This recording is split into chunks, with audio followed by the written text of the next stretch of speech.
Tako, nahajamo se v Udinah, to je mali parkec v centru mesta in seveda pred menoj je indijska lageristronomija,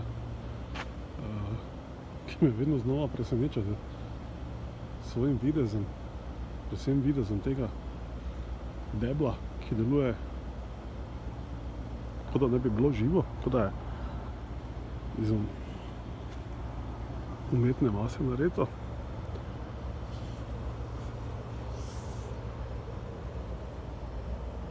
Pa ni, ne, je živo. Glavno pravijo, da je indijska lageristronomija lepa v vseh letnih časih.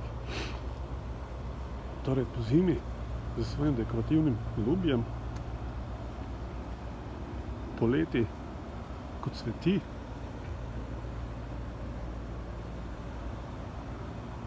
v bolj toplih krajih cveti dlje časa, kot recimo pri nas na Štajerskem, pri meni recimo v Majšperku cveti kakšen dober mesec pa pol, pozno poleti v avgustu.